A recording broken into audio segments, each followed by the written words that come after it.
Avant de retrouver les joies du plein air, ces lémuriens doivent encore patienter un peu. Mais même enfermés en quarantaine, c'est déjà le grand luxe, comparé à leur précédente cage.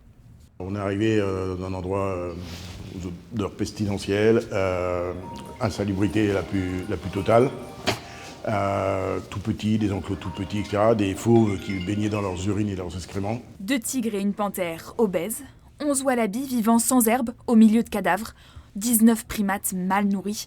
Saisis par la justice, il fallait agir d'urgence. En 48 heures, la tanière a organisé son plus gros sauvetage en faune sauvage, 46 animaux rapatriés sur plus de 500 km. Aujourd'hui, ils vont tous bien. On attend les résultats d'analyse, surtout, c'est ça qui nous inquiète et qui nous fait peur. 2 ou 3 qui ont besoin de soins importants.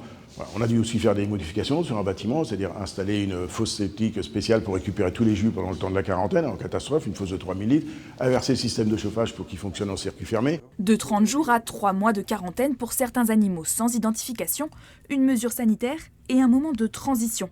Il faut rééduquer les bêtes à une nourriture saine et les réadapter. Il y a des animaux qui étaient détenus dans des surfaces très restreintes.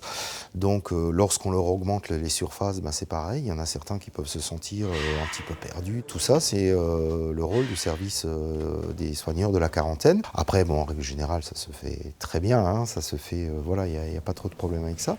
Ensuite, certains seront placés dans des eaux, les perroquets par exemple, mais la plupart des animaux resteront à la tanière où ils goûteront un repos bien mérité auprès de leurs congénères.